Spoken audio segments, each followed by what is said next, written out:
We are Lagos Talks 91.3. Let's talk. Okay, there's a lot we can actually go through as far as the news hound is concerned. But as Segun did mention, we do have a guest in the house. It'd be interesting to also get his thoughts based on what he heard on the news hound.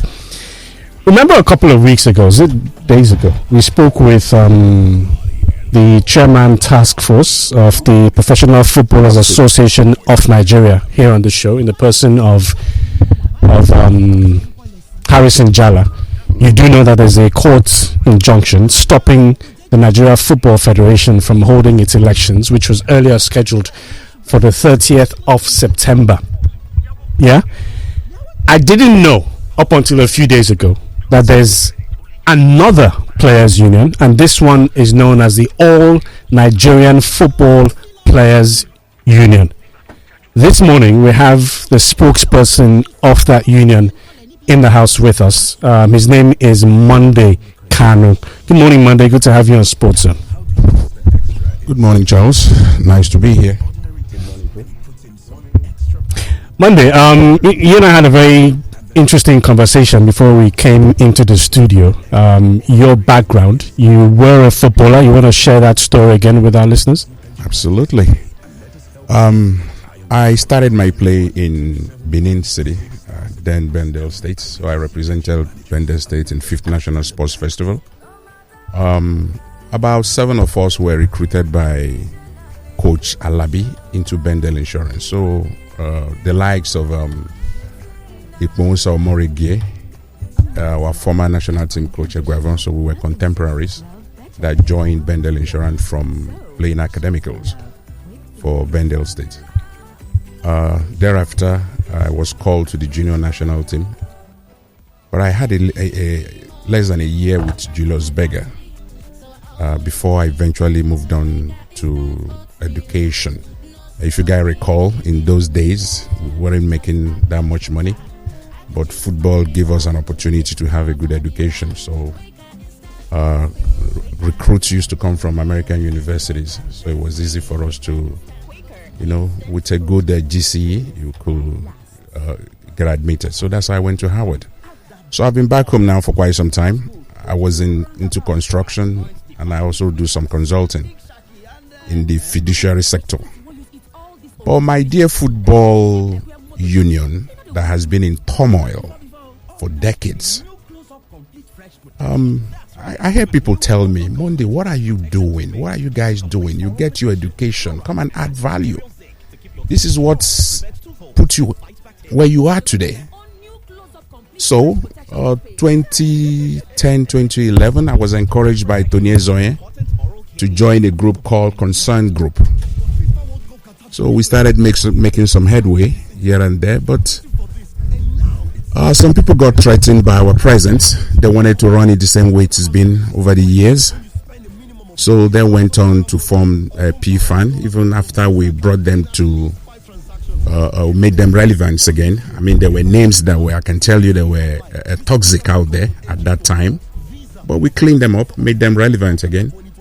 But somehow, in line with the so-called Nigerian factor, which I completely refuse to accept. We have to change some of those things. So some of us we've been out there, weren't happy with the way things were going. Take for instance, over 30 years of Nigerian Football Union, the Players Union, for goodness sake. There's no secretariat, there's no website, there's no visible office, there's no relationship with the world governing body. Everything is in disarray. They can't even help us to get these young players engaged in their contracting. Look at the way our Nigerian coaches, the ex-players that are now coaches, they don't even recognize them. They will bring a white man, a foreigner. They're glad to give him a contract. But when it comes to our people, we are being treated as dirt. So we have to speak up on things like this. We have to be recognized. We have to make our people know that we have some worth. So if it takes some of us that have seen the other side, it's important to understand perspective. I know some of us don't understand what is going on because they can't see beyond their experience here locally. It's interesting that you use the term speaking up, and that's the reason you're here this morning, because correct me if I'm wrong, but you're of the belief that PFAN, led by Harrison Jalla, is more or less stalling the growth of Nigerian football with this suit that's in court as we speak. And your union, the All Nigeria Football Players Union, believe that PFAN and any other should be more concerned, with player welfare than all of the politics of the game itself. I'm sorry, Charles, as a follow-on to that question, after that, could you tell us why you broke up? Obviously, you're a member of PFAN, and what led to the creation of All Nigeria Football Players? Thank you very much. All along, there have been many of us that weren't comfortable with the direction of PFAN. So we refused to join them. Let's be clear on that. We refused to be part of them, because when we brought them from NAF and tried to make peace, we were holding bi-weekly meetings at the National Stadium, Surulere. All of a sudden, we heard that they've conducted an election. So person is now the president, this, that. But those of us that we felt were bringing something to the table were excluded. So we've been on our own, just waiting for an opportunity. Let me make something clear. I hear these things that Amaju formed us. Make no mistake about it. Amaju did not. Amaju perhaps recognized the fact that there were people there that were not happy with PFAN. We followed due process. CAC gave us registration. We got registered the normal way. We applied to NFF for affiliation, and we were given affiliation. PFAN never had an affiliation. Let that be very clear. So we're not playing stooge to Amaju by any means. Amaju has never given us a dime, but I can say he was kind enough to give us that recognition. Okay, so what you're saying, Monday, is that this All Nigeria Football Players Union is recognized by the Football Federation. Exactly. And not PFAN. And PFAN is not. PFAN is not recognized. They cannot give us any document to show their affiliation with NFF. At the annual General Assembly, number one, let me add again too. There is a registration you do as an affiliate. NFF wrote to us for affiliation fee. We paid an affiliation fee of 100,000 naira last week. PFAN doesn't have that. And there's a misconception again. There was a trip that was made to Cameroon where Chikelue and some other people took Tijani Babangida along. There was no formal introduction to CAF as it's being touted out there. He was just part of the crew that made the trip. Tijani Babangida, so that our listeners are aware, is in PFAN, yes? He's in PFAN. He's actually the president of PFAN. Okay. Though some other people try to trump him down, they formed the task force, so everything is now being floated under a task force. There's president of PFAN, which is Tijani Babangida. Absolutely, yes, and then Harrison Jalla is the head of what's called a task force of PFAN. Okay. And some people tend to misunderstand it, thinking Jalla is the president. Jalla is not the president. Jalla was the president of NAF when they used to be called NAF, which is now defunct. Exactly. So that is the true story of it. So let me say this. It's very important. Why did we come? We came because there was a big vacuum, no deliverables whatsoever. Now let me ask you: is it appointing NFF president? Is that the purpose of the Players Union? In Kenya, for you to know their real purpose, they go by the name Kenya Footballers Welfare Association. So if we have 5 aims and objectives, I'll tell you, the first 3 will be welfare. That is our primary purpose. We have ex-players dying for lack of care. There is no medical insurance whatsoever. There is no pension plan. Mind you, unlike other parts of the world where you draft into professional football, into professional sports from universities. At least 2 years of university. So these guys are already prepared in life. If they don't make any sports, have a basic standard of education to be able to live their life. Our people were not ready for retirement. If you go to the corporate world, sometimes 2 to 3 years before retirement, you start going to pre-retirement seminars to start preparing you for the world you are going to meet. We don't have anything like this on ground. So what is their purpose? That is why we came. Let me tell you, right now, yesterday, we've been able to create we are creating a database to take a census of footballers in Nigeria. Unprecedented, never done. Our website will be out by next week. Unprecedented, never done. We got a letter. Somehow, the Denmark equivalent of the Players Union, they've been trying to reach out to us. They said they went on the internet. They couldn't find any information on us. Luckily, our current president, Abdul Sule, he played in Sweden. So they were able to contact him. They said, you guys are not on the internet. We want to collaborate with you. We understand that mental health is very high these days among ex-players, depression and things like that. They couldn't get any information. So these are vacuums, these are structures, these are things that needed to be done and that we are doing. We need to take care. It is the welfare. We need training, education. The various value chains around football has been taken over. No disrespect to you guys. It's been taken over by foreigners. When I mean foreigners, people that did not play the game. It is our goal. It is our plan to have our people get into journalism. SWAN members. We should be able to have our members in there. In the area of sports writing. Referees Association. We should have our people in there. These are the value chain that feeds off of football. Our people are not participating. So here is my thing. Here is our take. It is not necessarily having the president of NFF as an ex-player that will solve these problems. You know why? Studies have shown.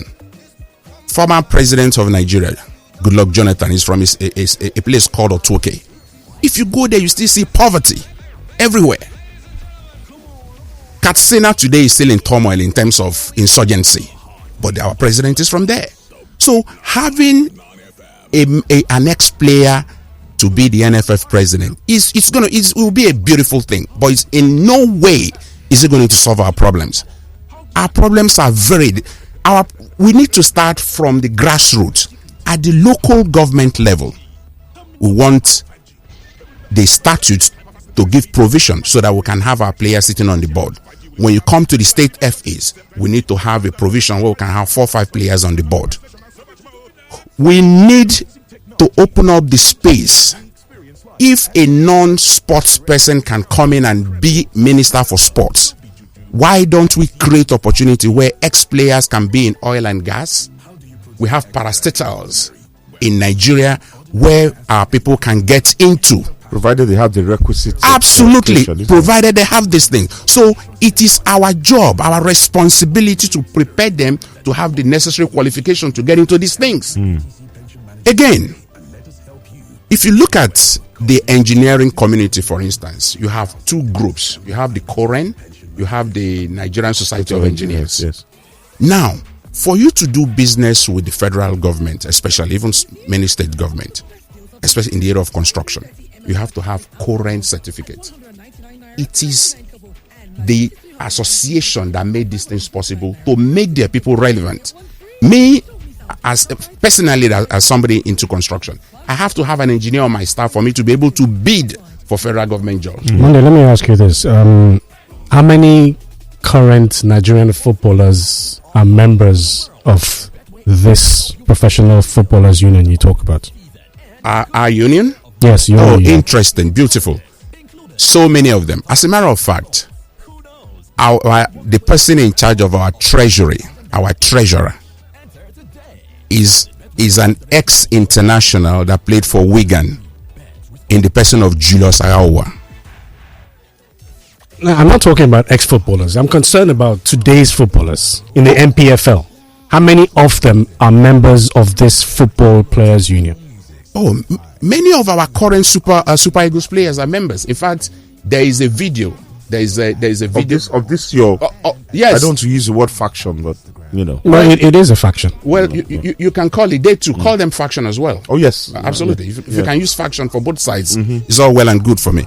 So that we don't just be no. To be honest with you, Monday, I'm really happy in the studio because it's something Charles and I have had this conversation off air before, and I think he even would have talked about with Harrison Jala when he came on our program Monday Night Football, and he's been asking, and he asked Victor Ekpeba, who's an ex-international and all that, welfare, and I do agree with you. Rather than the politics of the sport, exactly, I think which we don't need. Foundation should be welfare. So, as Charles asked, how many of the current NPFL players, let's even leave Super Eagles players, NPFL players, who did it the most? Because they're the ones that don't have the requisite education, which leads to the qualifications they're speaking about to do the kind of thing you did. Obviously, you've been very, very well educated in the United States and all that. How many of the current NPFL players have access to your... Okay, you see, we have a drive as we speak.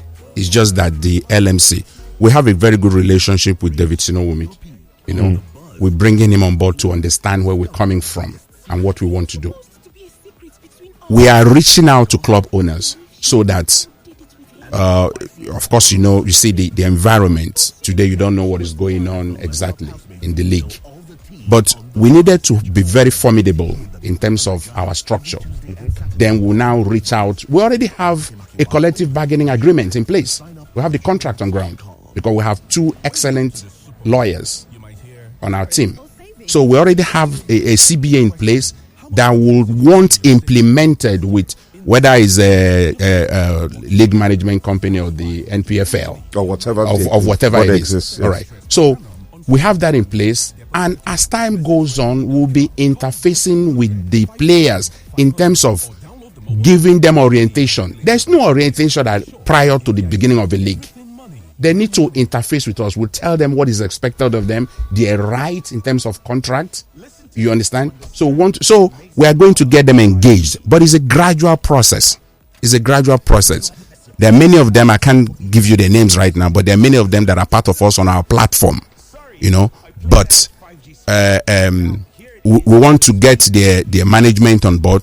And again, we wrote a letter to the Minister of Sports telling him of the need to have a unified voice, because the corporate world will feel more comfortable that we are speaking for players. Yes, we are speaking with one voice. So we are not flaunting the fact that we have the recognition from NFF to say we have preeminence in any way whatsoever.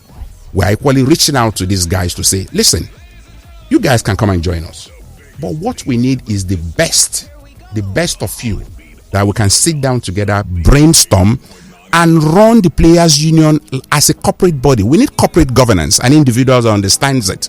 So it's not because you were a superstar on the field of play, then that qualifies you. Most definitely. It's not whatsoever. So that's the thing. We need to remove that concept.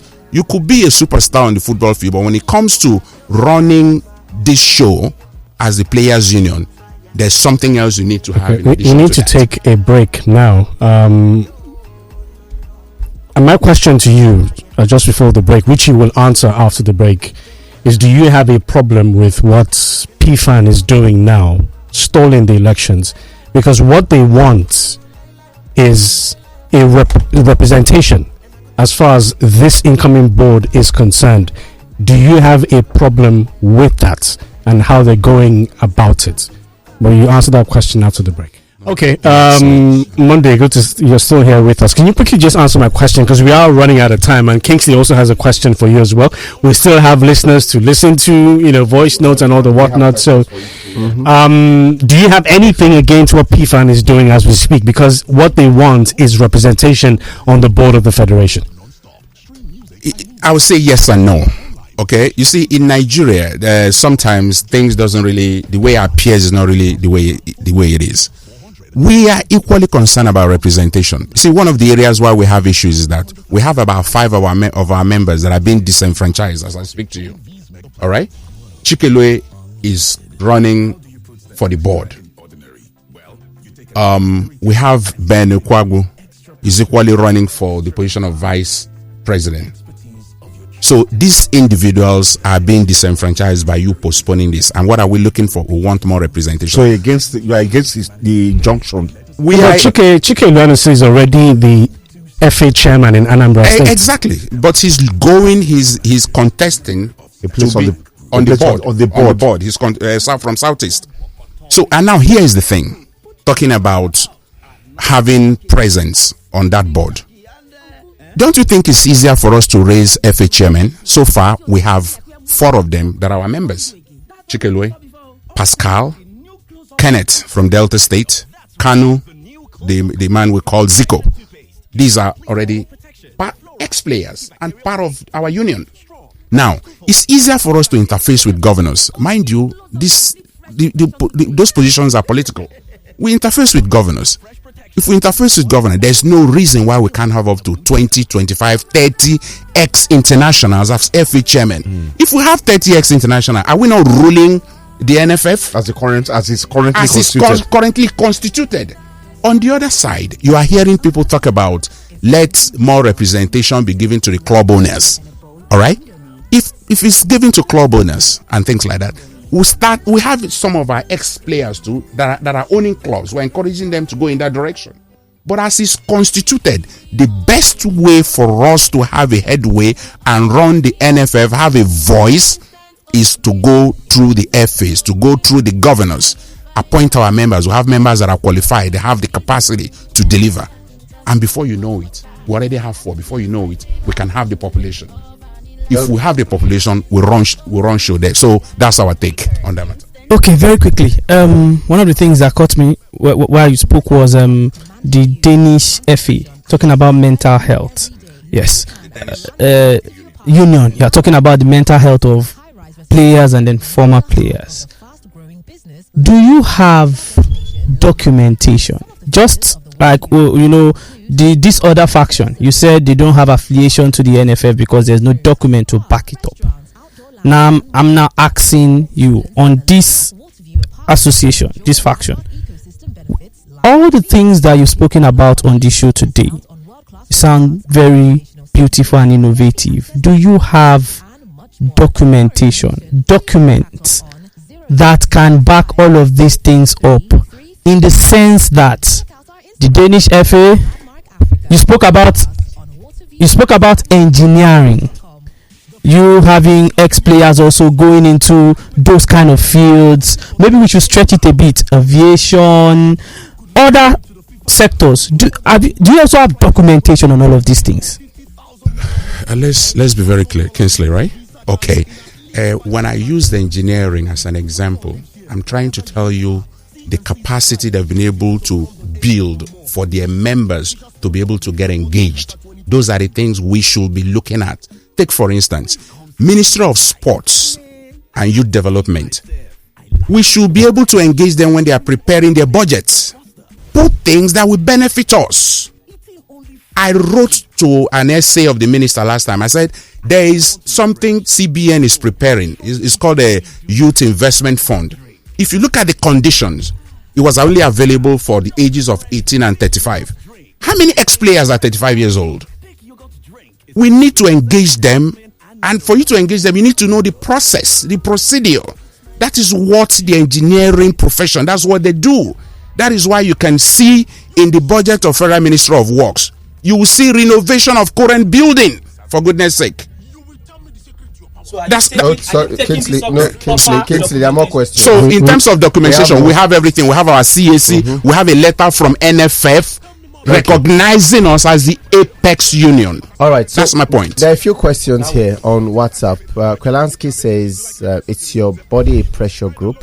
It says, for example, sir, what would you do about the Fini George and the Keshurumu case, not having a contract yet working with the national team? Thank you. It's deplorable, to say the least. Like I said it before, it's deplorable. I don't know why when we are engaging with these foreigners, we tend to we just belittle ourselves and think they're superior to us. Those are the fights we want to take on. Okay, but you can't really take on that fight because Finidi George and Ikeshorumu cannot be under the Players Union. They're under the Coaches Association. No, we are equally interested. We're equally interested in welfare, in the sense that these are ex players. So whether they've migrated and joined the coaches association or the free association, it makes no difference. Monday, quick one, yeah. Who carries the blame here? The coaches for the NFF for not giving the coaches a contract, or the coaches for taking up the job without a contract? It's the system. The system has to be changed. Let me tell you this: by the time you make people to become desperate for something, they have no more bargaining power. That's just it. That's the bottom line. They have no bargaining power. So this says, I was taking your guest serious until he said his association paid and got the affiliation with the NFF last week. Also said they don't have a website, that they would create a website next week. Says you 10 people you accuse, that's the other PFAN, what you accuse them of, you guys have the same lapses. You send that in. His name is there's no name. Okay, his name is Martin from Egbeda. Okay, I will still answer that question if I get it correctly, because all right. Here is the thing: we're just incorporated. We're incorporated in we had we came out last November. Do you want to compare that to people that have been in existence the last 20-something years? And to put out a formidable website is not something you do overnight. We've been on the website thing the last 2 months. Like I speak to you, we have a link that will afford players, active and retired, the opportunity to register themselves and for us to have a census. So very soon you can you can click in somewhere and know the population of ex-footballers and active footballers. Besides Matthew, there is something known as affiliation fees. So saying that they're paying money, don't, because it's kind of trying to suggest illegality. No. I think it was suggesting the time frame that it's very, very recent. No, but he's saying, why did they pay money? That's what he said. You have to pay money now. That's why. But he made it seem as if it was a wrong thing. Leading up to the election, it is NFF that is in control of the timing for you to pay your affiliation fee. Yes. It is a timing that they gave us. They told us, yes. It's everywhere. It's everywhere around. Even NFF is supposed to pay a certain affiliation fee to FIFA. Yeah. Okay. It's everywhere in the world. But please, let me end by saying that we are reaching out to PFAN to say we are going to have a stronger voice if they can come and join us, but not under the condition that they've been running it without any success, without any result. How about you? We have a blueprint. How about you joining them? That's not going to happen. That's never going to happen. You know? No. It's very straight. We have more messages. Let's take the messages. It's not going to happen because they've been there. What did they do? That's all. From Ogba says, talking about the assistance without contract, it is purely desperation out of joblessness. They need that money and position just anyhow. For the corruption in the International Olympics Committee taking bribes to include new sports, it's obvious that corruption is not only in African sports. Even in FIFA, bribes were given for the hosting rights. It went as far as adding, I suspect that our hosting the 1999 FIFA Under-20 World Cup wasn't left out. Sorry, can I exactly use the word? For me, in that particular message, I find the use of the word desperation, I find it disrespectful. Why? Because the caliber of people we're talking about here. We're not talking about Johnny just. But because they are who they are, they can say no. Look, this is what. Charles, we do not know that. Fiditi is not a hungry man. Ikechorobu is not a hungry man. How do you know? I know. How? I know. How do you know? How? I know. I have their bank account. Charles, don't forget that one of the main reasons you see them taking up this position is that they want to upgrade themselves. They want to upgrade their CVs and things like that. So coaching for the national team is a big step forward. That still amounts to desperation. Because you need it for your own self-upliftment. So it's still desperation. So the has got a good the system that is not working well kind of corner them and make them to get into this kind of things. So we want to be a voice for them. We want to be a voice so that there will be something on ground to say, no, you must respect our local coaches. You must give them the same treatment, not necessarily pay them the same money. So these are things that needed to be recognized. Fair enough. Okay. We are Lagos Talks 91.3. Let's talk.